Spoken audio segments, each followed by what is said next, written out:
ஒரு 8-3 வருஷத்துக்கு முன்னாடி ஹிந்தி தெரியாது போடா அப்படின்னு சொல்லுவாங்க. கேட்க சந்தோஷமாக இருந்துச்சு. இப்போ நிறைய பேர் ஹிந்தி தெரியாது போடான்னு டிஷர்ட்லாம் போட்டாங்க. அதை பார்க்கும்போது சந்தோஷமாக இருந்துச்சு.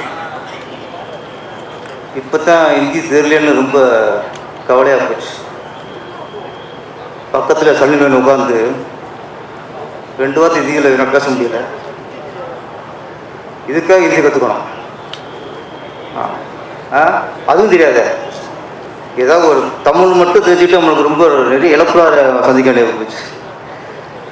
அப்புறம் நம்ம டைரக்டர் எஸ்.ஏ. சினு அவர்கள் அவர் பேசும்போது அந்த ஆள் அப்படின்னு பிடிச்சிட்டு சொன்னார். அப்போ அந்த ஆள் பிரபுதேவா அப்படின்னாரு, அந்த ஆள் டி இமான் அப்படின்னாரு. நம்மளாம் அந்த ஆளுன்னா கொஞ்சம் மரியாதை குறைவாக நினைப்போம். ஆனால் மலையாளி அந்த ஆளுங்கும்போது அது நிறைய மரியாதை இருந்துச்சு, அது ரசிக்கிற மாதிரி இருந்துச்சு. எஸ்.ஏ. சினு அவர்கள் ஸ்பாட்டில் பார்த்தேன், பயங்கர சுறுசுறுப்பு. நான் நினச்சிக்குவேன் நம்ம தான் ரொம்ப ஸ்பீடாக படம் எடுக்கிறோம், சுறுசுறுப்பாக இருக்கோம்ட்டு. நம்மளோட டவுன் மடங்கு அவர் சுறுசுறுப்பாக இருந்தார். பேட்டர் 90களில் நம்ம நாட்டில் எல்லா பக்கமும் ஒழித்த ஒரு வார்த்தை பேட்டர் ஒரு சக்ஸஸான ஒரு வார்த்தை. 30 வருஷம் கழித்து இந்த பேட்டர் டைட்டில் வச்சு படம் எடுத்துருக்காங்க. அதில் பிரபுதேவா அவர்கள் ஹீரோ நடிக்கிறது ஒரு பெருமையான விஷயம். நான் 30 வருஷமாக ஒரு ஹீரோவாக ஆட்சி புரிஞ்சிருக்காருன்னா உண்மையிலே அது பெரிய விஷயம். 90ல் வந்து அவர் டான்ஸ்லாம் பார்க்கும்போது சொல்லுவாங்க, இவருக்கு எலும்பு இருக்காலேம்பாங்க. 30 வருஷம் ஆகி இன்னும் எலும்பு வரல உடம்புல, அப்படியே இருக்கு. அவர்கிட்ட வந்து இந்த ஒரே ஒரு மாற்றம், 30 வருஷம் கழிச்சு ஒரே ஒரு மாற்றம், தாடியில் கொஞ்சம் நிறைய இருக்குது, அவ்வளோதான். மற்றெல்லாம் உடம்பு அப்படியே இருக்குது. ஃபேஸ் அந்த கலை. பிரபுதேவானா ஒரு நல்ல டான்ஸரும் கூட இன்னைக்கு பிரபுதேவானா ஒரு ஆச்சரியம் அப்படின்னு ஆகிடுச்சு. நம்ம சினிமாவில் வந்து சொல்லுவாங்க, இந்த வாரிசு சொல்லுவாங்க, அப்பா பெரிய டைரக்டரு, அப்பா பெரிய நடிகர், அவங்க இதெல்லாம் வர ஈசிப்பாங்க.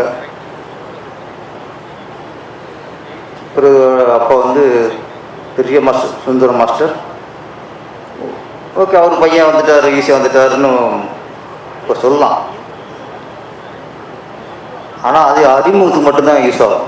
ஒரு பெரிய நடிகரோட, டைரக்டரோட, ஒரு மாஸ்டரோட பையன் சினிமாவுக்கு வராருந்தா அறிமுகத்துக்கு மட்டும்தான் அது ப்ளஸ்ஸாக. ஆனால் 30 வருஷமாக பிரபுதேவா அவர்கள் தான் இடத்தை தக்க வச்சிருக்காருன்னா முழுக்க முழுக்க அவரோட திறமை, இந்த தொழிலை நேசிக்கிற விதம். ஆரம்பத்தில் காதலில் ஆடும்போது பார்த்த அந்த எனர்ஜி, இந்து படத்தில் ஆடும்போது பார்த்த அந்த எனர்ஜி இந்த பேட்டர் அப்போ கொஞ்சம் கூட குறையல, அப்படியே. அப்போ 30 வருஷம் கழிச்சு கொஞ்சமாவது ஒரு உடம்பு கொஞ்சம் எல்லாருக்கும் ஒரு சோறு வரும், ஒரு தளர்ச்சி இருக்கும். இவர் கூட்டிகிட்டே போகுது. காரணம், தொழிலை உண்மையாக நேசித்தா நம்ம உடம்புல எனர்ஜி இருந்துகிட்டே இருக்கும். நம்ம அப்பாடனா தான் உடம்பு சோறு வரும்.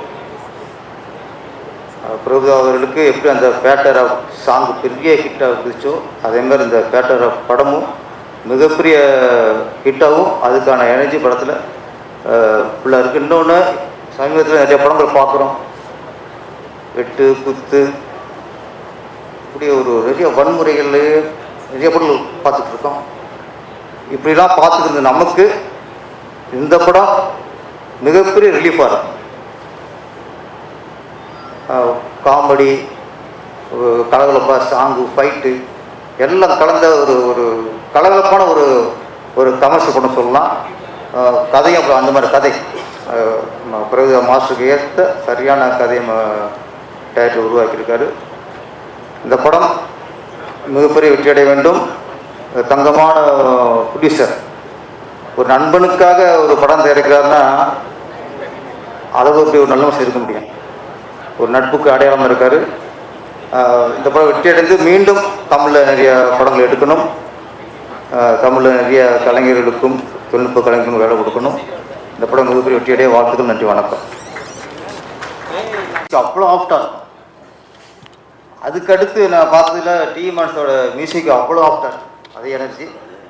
எனக்கு ரொம்ப பிடித்த மியூசிக் டிஎம்என் சார். அவருடைய பாடல் இசைனால ரொம்ப ரசித்து கேட்பேன். இந்த படத்துக்கு அவருடைய இசை மிகப்பெரிய ப்ளஸ். நன்றி.